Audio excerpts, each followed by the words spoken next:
some noise for Orange Juice in a Blunt. Whoreson, the story of a ghetto pimp.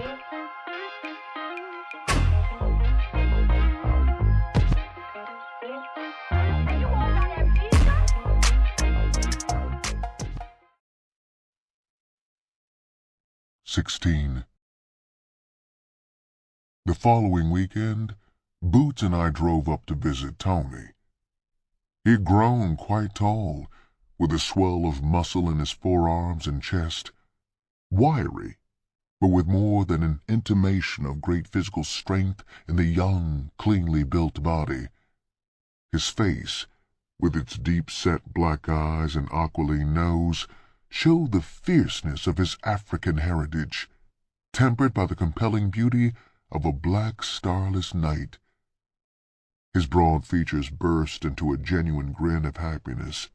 "Damn, Whoreson, I done damn near gave up on seeing you until I got out." Without any embarrassment, he embraced me and crushed me against his broad chest. I had to blink to hold back the tears of joy that were filling up my eyes. The other inmates ignored their visits to watch us curiously. Just as suddenly as he grabbed me, he released his bear hug and swooped down on Boots. She uttered a startled yell before being swept off her feet. While swinging her back and forth as though she were a toy, he planted wet kisses all over her cheeks. "Damn it, girl!" His voice boomed out across the visiting area. "You better stay out the sun. You get any blacker, I'm going to disown you as being my sister." He winked in my direction, and I grinned. Knowing him as I did, I knew he had said it to embarrass the white people who had stopped visiting to watch us. Boots hadn't realized why he did it, so she kicked him sharply on the leg. He set her back down. "God damn you, Boots!" he swore, and then added quietly, "I was just showing the white folks we was true to form."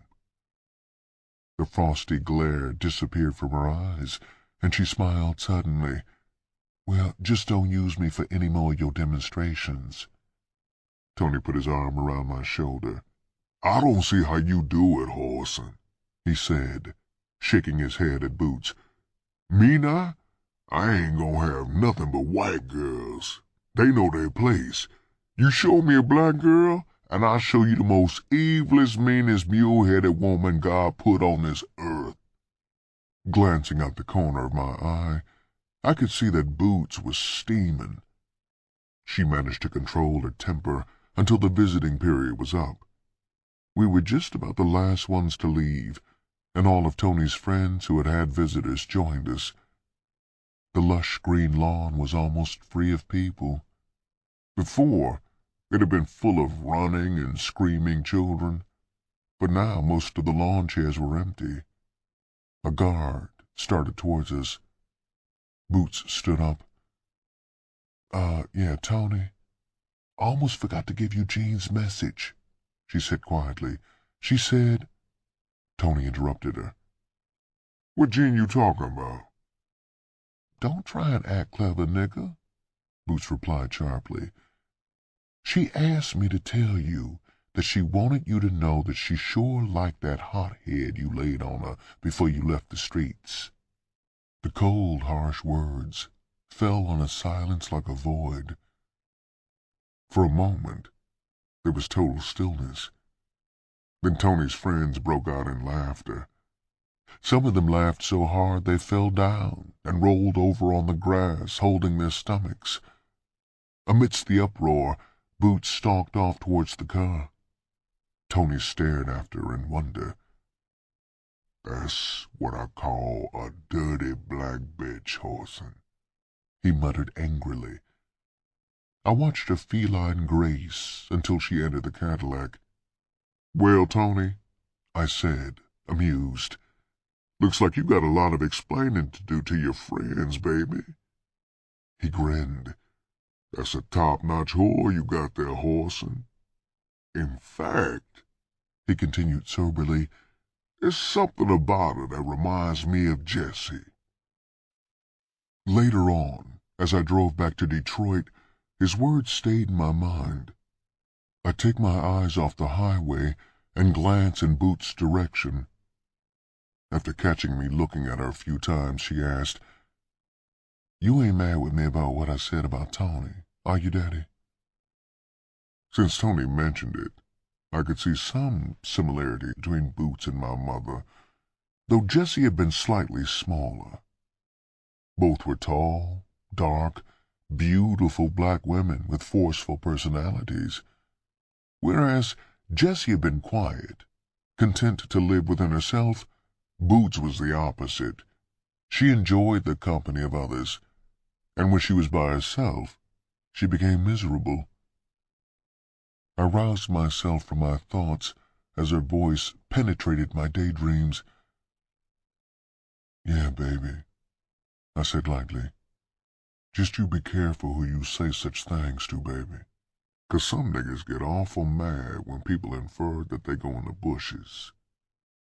She slipped her arm over the back of the seat and laughed lightly. Her skirt inched up above her knees, and I put my arm in her lap. As we neared the city, I pulled her skirt up higher and caressed her smooth thighs. I led Boots out of the car in front of the restaurant connected to the hotel so she could pick up some cigarettes. I parked the car and walked slowly back. The lavish hotel lobby was crowded with people sitting around and talking. Upon entering, I stopped and looked around casually. Boots came out of the side door of the restaurant without seeing me and started towards the elevator.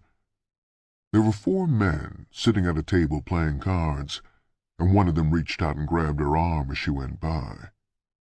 His voice came across the room to me, clear and sharp. "Hey, honey, what's your hurry?" he asked. "That young boy you got upstairs got too many girls to be worried about you." "That's my arm you happen to have hold of," she replied coldly. "Dig how cold she is," he said sarcastically. "Honey, you ain't cold, and that young punk you got for a man ain't got enough sense to tell you how to respect a man." A few of the whores and pimps sitting around began to laugh. I watched Boots with amusement. I knew she had a sharp wit, and I hoped that she could handle him. If she couldn't, I was pretty sure that I could. Boots' voice began to rise in anger. "I don't care what you say about my man. At least he don't have to sit out here in the lobby and molest other people's women." "You got it wrong, baby," the tall, thin card player said. "First of all, you ain't got a man. You got a boy. And second, you have to be a man to hang out down here." Boots laughed sarcastically. "You say my man is a punk, huh? Why don't you come upstairs and tell that to them 10 black whores here sleeping up there? Better yet, why not try and tell the 6 white whores, 3 bulldaggers and 2 punks, and 1 gold-toothed mule that looks like you, that he ain't a man?" The card player's friends laughed at a retort, but I noticed that he was getting mad. So I moved in. I grabbed the arm that he was holding Boots with. "If you don't mind, buddy," I said softly, "I'd like to see my woman go on about her business." "Sure, man, sure," he said, and with insolence slowly released her hand. He turned his back on me and started laughing and talking to his friends as though I didn't exist. As Boots took my arm, I could feel my temper mounting.